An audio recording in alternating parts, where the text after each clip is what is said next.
What's good, everybody? It's your homie Greg B, the GOAT, chilling. I just wrapped up JP. I started on Akuma. It's been about 2 days now, but before I got too deep into playing Akuma, I wanted to give my review of JP. First off, I want to say he's a solid character. I think he has a answer for the majority of the cast. If he has two bad matchups, I would say Dawson and Blanca are probably his two bad matchups. Dawson is way worse than Blanca, but I would think those are probably his two. Everybody else, he's pretty consistent, man, with how he answers any of their gimmicks and things like that. I think he has a lot of interesting tools. His walk speed is not that great, so you have to really be aware of your spacing and how you use his buttons. Standing medium punch is really good to like poke, stop people from walking forward. This is a good button to check and whiff punish, and when you're like in this range here, the three lights, and they want to keep mashing, you get that, and it's drive rush cancelable. So I use that. This is really good. This is a very important because it moves them forward and it reaches out quite a bit. So I checked a lot of like preemptive drive rush, like after I get like a big knockdown. We'll see. We'll just put it here. So a lot of times you'll see people wake up and drive rush after that. You hit them with a spike, they'll parry the spike and then go right in a drive rush. This is really good to stop that because they're coming. So it's just more about timing it and making sure you understand when you need to press this button and check that drive rush. This is good in small doses. I didn't find too much of a use for this other than in combos. Once in a while when people were pressuring me, like if I was in the corner and they kind of got out to 2 light range, I could get like some weird counter hits sometimes with this. But the majority of the time if I'm using this, it was in a combo or I started using it after drive rush. So I would find myself doing stuff like that. Because this is actually plus on it's -1 normally, but on after drive rush is +3, which is perfect for drive rush grab, because if you're +3, your grab would be a counter hit. They can't punch out of it. They would have to take the throw or do like a reversal or something. So I would find myself doing stuff where like I would favor this knockdown using the spikes. So we'll say something like this. Let's go. We'll go. Because it allowed me to dash forward and then get the drive rush and then be +3. You know what I'm saying? So that was something very basic, but I use it all the time.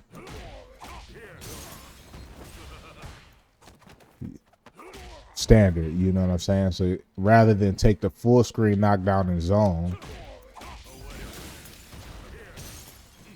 I would take the shorter knockdown, drive rush, do the grab, really to push them towards the corner in a different way. But I think that's a bit more character specific as well. Like, for example, if you played a character like Geef, yeah, I'm just going to make you work the full screen. You're going to have to walk.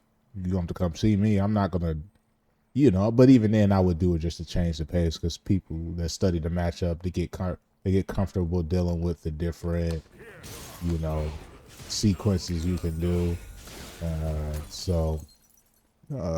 Just to change the pace up a little bit and kind of see how they handle the different defensive options. So that was something that I did, which takes me to the next thing. I think there are a few important confirms. If you want to play JP, and like I said, I took him to High Master, so I can only speak up to getting to High Master. But I think if you want to be able to do that, you definitely want to have some of these important confirms. And one is light punch, quarter circle forward light punch, which is this. 2 lights, 3 lights, whatever. So you definitely want to be able to confirm that. This is important because that's probably one of your most important BMVs. It spaces you out for whatever, you know, for you to get your zoning going, stuff like that. So you got to be able to confirm that. You know, one hit, you know, any of that stuff, and understand that on block, you know, these aren't like 100% safe. You see, so you can't just do it willy-nilly. You can be punched out of it and stuff like that, depending on the situation. But you got to like dig into the frame data and learn that. The next thing, I think this is super important, and I'm just looking at my notes, is the punish counter light punch. So on punish counter, he's +8 with light punch. Okay. With that being said, on standard hit, he's only +4. So you don't get anything else by landing these hits other than the opportunity to go into that if you get lights. But if you're able to get a punish counter hit, you can go into crouch and medium punch. So a lot of times, you know, I find myself getting punish counter hits, and being able to recognize as a punish counter hit and go straight into crouch and medium punch is huge. So you definitely want to be able to confirm that, because look what you get now. Now it's a completely different setup, you know. So this is very big, you know, for JP.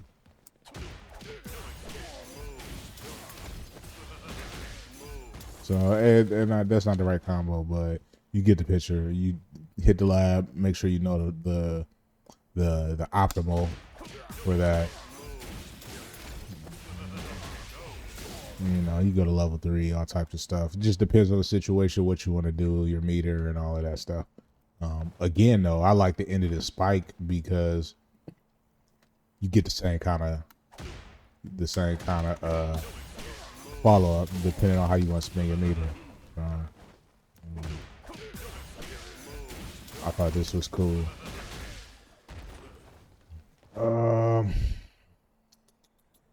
What would I say next? So practice that. I would say, you know, put it on random, and then just if it's counter hit, you really don't get. There's not much of a difference. This is 8 frames too, so you know this is 8 frames too. This is only 7 frame. Which, before we go any further, the reason I say go crouch and medium punch, you get the, rather than have to be frame perfect and get the 8 frames.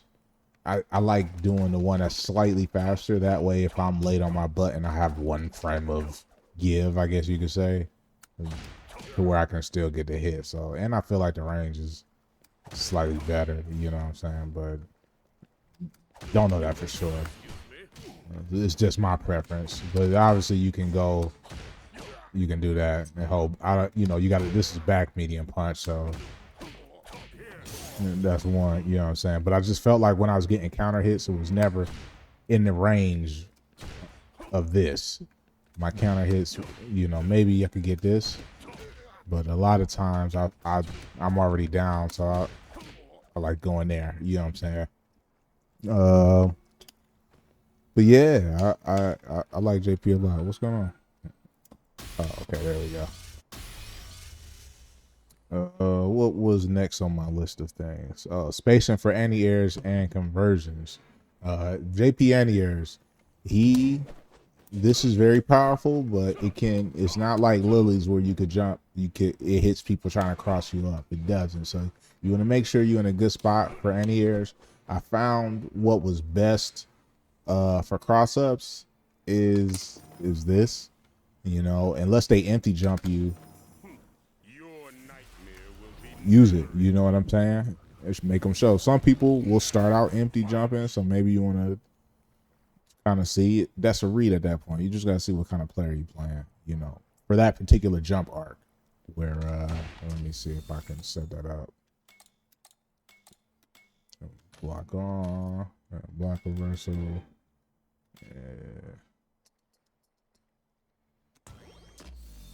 Yeah, I can't do I mean, I can set it up, but I'm not gonna spend the time to do that.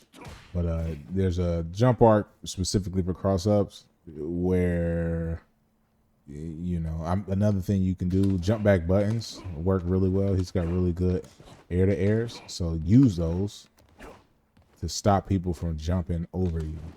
I think that works really well too for that area. This is like right around here where they're gonna do button and then try to cross you up.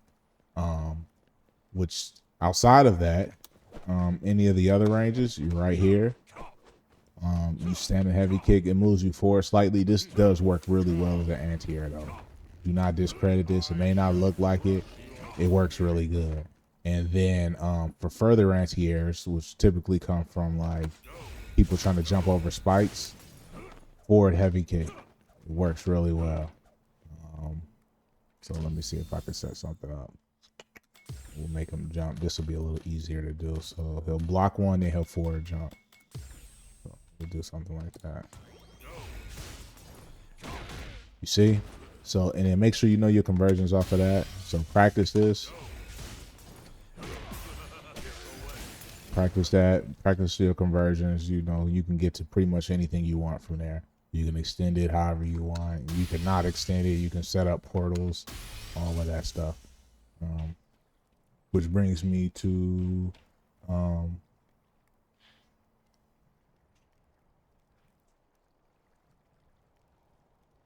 next thing, which is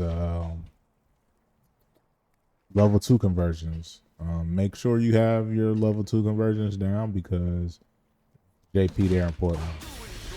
You know, you can use them for burnout, you can use them for a variety of stuff, but the biggest ones is like when you're on hit, you want to make sure you know what those are because you will get hits, you know, and they actually, it may seem like they're tough to do. They're not, honestly. I spent some time in the lab.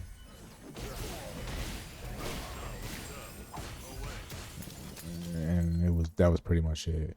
And you know, check out some videos or something. There's 1,000 fucking level 2 setups. I really only use like 2 or 3 of them. But if I wanted to continue playing JP, I would, like for different situations. For example, if you haven't full screen burned out, that's pretty much checkmate if you can get the level 2 off, because either they got to block it, which in turn you can set up a portal and get an overhead high-low mix, or they're going to try to jump out of it. And what do you got? The free anti-air conversion. You know what I'm saying? So be quiet. You know? So learn your level 2 conversions. You have to know those. The next thing I'll say are corner setups. JP, I don't think does really good with like corner pressure if you don't know any corner setups, because the startup for portals is actually pretty slow. So you want to make sure you know how to get a portal out before, you know, in terms of frame data, so you're not negative, which, if I'm not mistaken, you see it's -6. That's a hit. What was I doing for that? What was this? It was 38.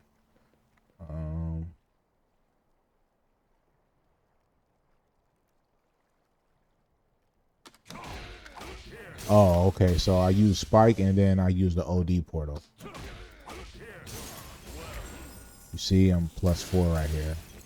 So like a general setup, when you closer to the corner, you know, I try to end in spike again because, you know, after spike, I know I can do an OD portal and be +4. And obviously you got different variations of the OD portal. It doesn't matter much in the corner. Matters more full screen, but you know, if you full screen, I'm +4. Matters, you know what I'm saying? Matters even more in the corner. So this was the one I used the most, and it's just literally like a big guess and a chance to burn people out. So you know, so that's not right. But you get the point. Like if they block it, it's a whole lot of trouble. You know, I block out the first hit.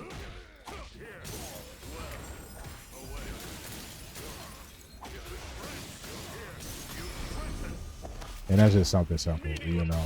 So there's more to that as well. So learn some corner setups. At least have one. You should probably have more outside of the normal like Street Fighter stuff. Like because he doesn't do good with the strike throw here because you can't cross cut. So you know you try to pressure with the throw loop, which he can do. You know, what are you gonna do though when he forward jump? Then I didn't spend a lot of time labbing it, but he doesn't have a crosscut or anything, so they kind of get out for free. I think maybe you could use standing heavy kick to get a hit, maybe, but I'm not 100% sure on that. Let me just see, just out of curiosity.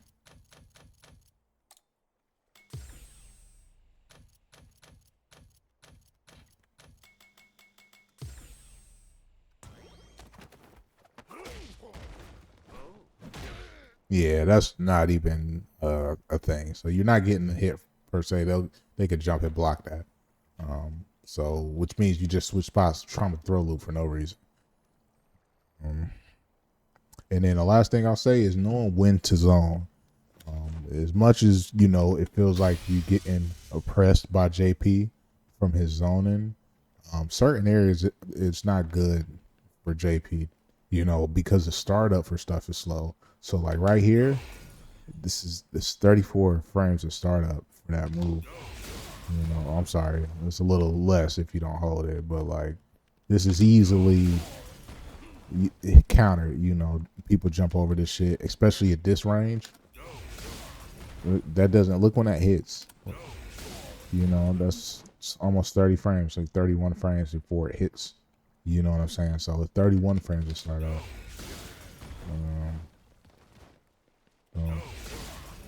Well, I think that's dependent on the range, but so let's see, 13 frames for sure.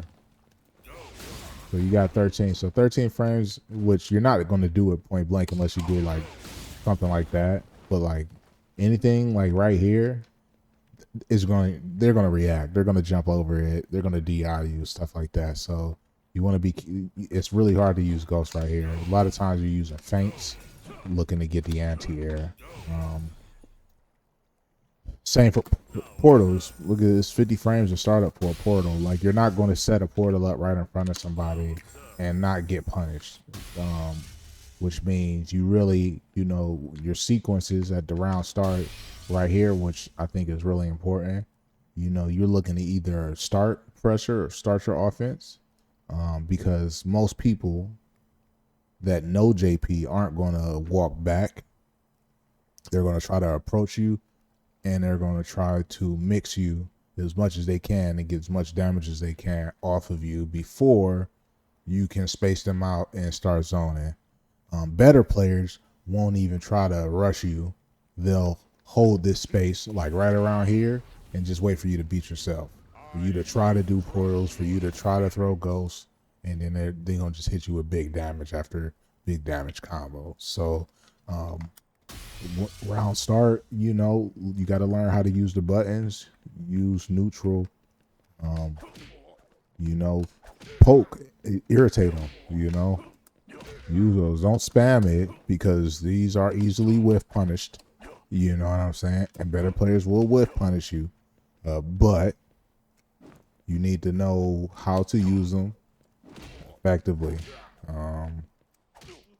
Learn these buttons here.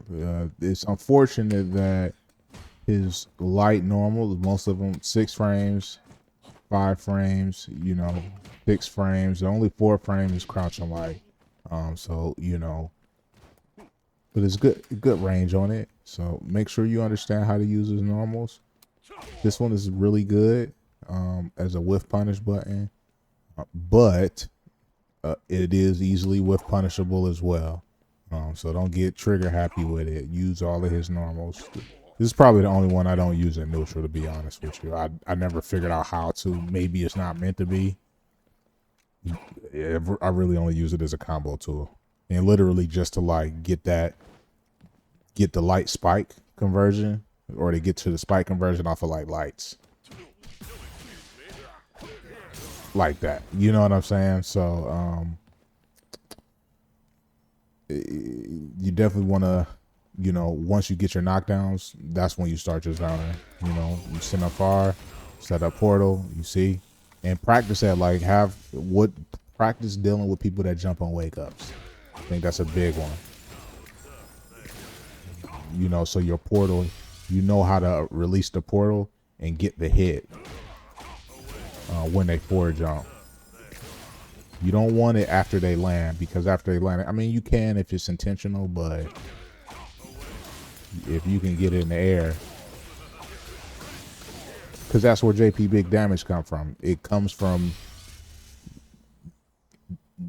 converting off of air juggles and combos after they, you know, get frustrated and start, you know, drive rushing in like crazy to get, you know, after you spaced them out. You know.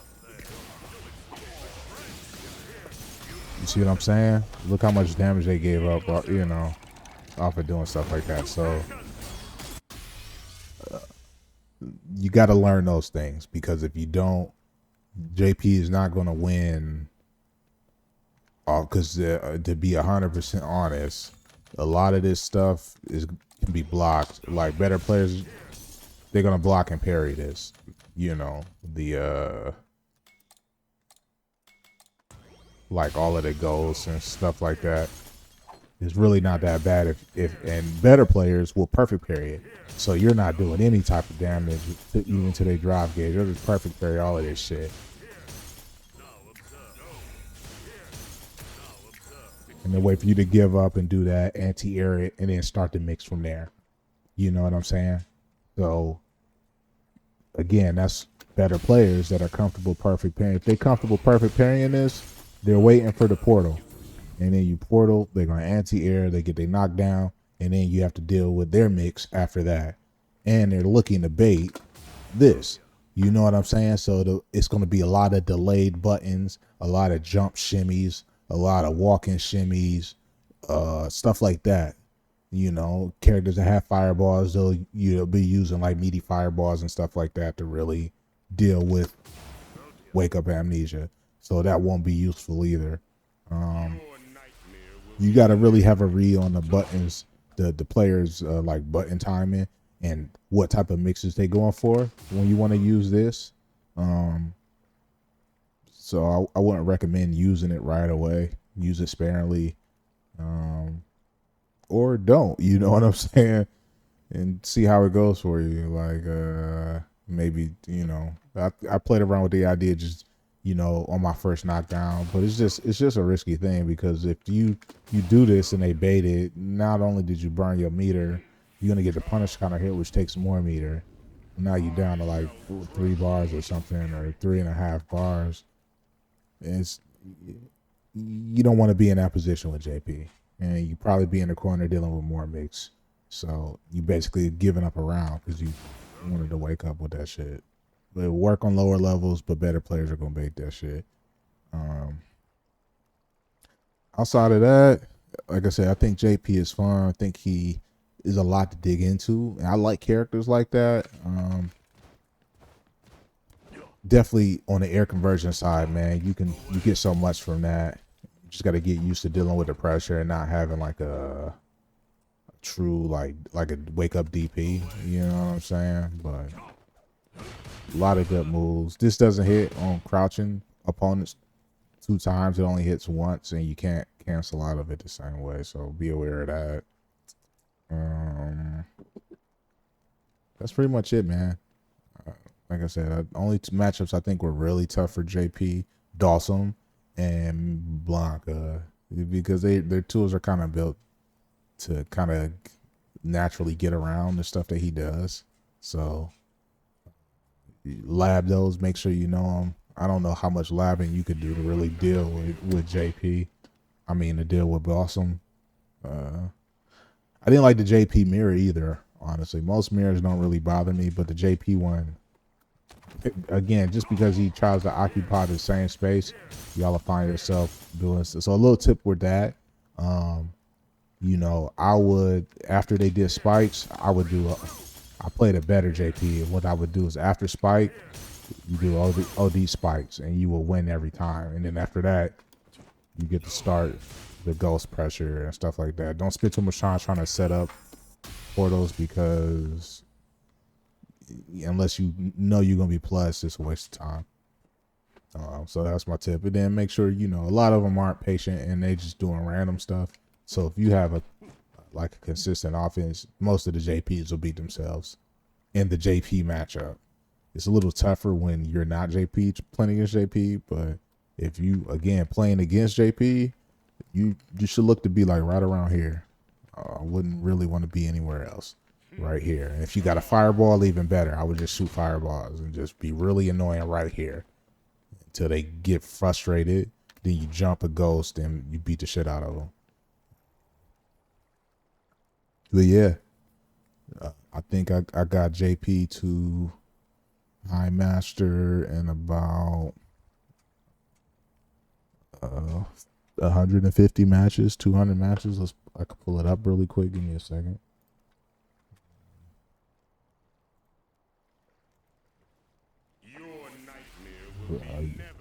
You never stop talking, dude. All right, so this is my JP analytics. You can see overall I played 1,200 matches with them. The majority of these were in the Battle Hub.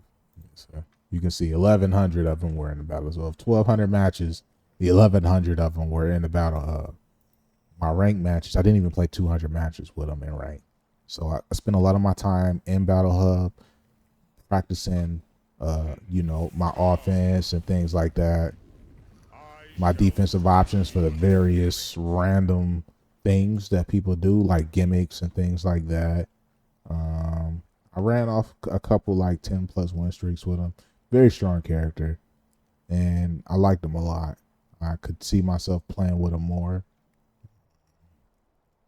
Because again, if you talk about tournament play and stuff like that, there's not a lot of counter picks for him. The only legitimate one is Dawson, and you can just counter pick Dawson, play JP and then have a counter pick for Dawson, Blanca. Really, Dawson. I think with lab, you spend some time, you could probably beat. You spend some time, you could probably beat Blanca. But if you can't, just have a counter pick for Dawson and Blanca. Everybody else it's not that tough. Maybe Marissa. Marissa was a tough one too. Let me look at the win percentages really quick. How can I do this? JP, we go win rate. All right, so this is my ranked win rate. What's the lowest one? I only played Terry once. Okay, my really ain't that bad. I just lost, I lost to him. Kim, same thing, not that bad. It really wasn't that bad. I just didn't get a chance to play him, and I probably played him earlier on. I don't even know when the last time.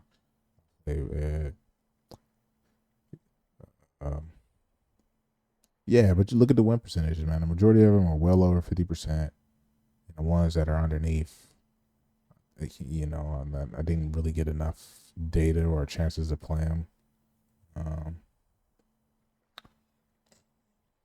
So I'm trying to think, because Kim's just a Shoto, man. Kim was probably one of the tougher Shotos. Dragon Lash is crazy to deal with, and he has a lot of mix up pressure. So once he gets a knockdown, so Kim was a little tough. It wasn't tough. I just didn't win against him. More of a skill issue. Marissa, I really think it's just a skill issue. I didn't get a chance to play a lot of Marissa in here or in the Battle Hub. So let me see like that. So yeah, I didn't get a chance to play Marissa in the Battle Hub much either. So I think a lot of stuff was skill issue for me. It wasn't really, how would you call it, a matchup thing. But yeah, that's JP. If you liked it, like, share, subscribe, ask questions. Let me know what you think. What you think about JP. I appreciate y'all tuning in. Y'all take it easy.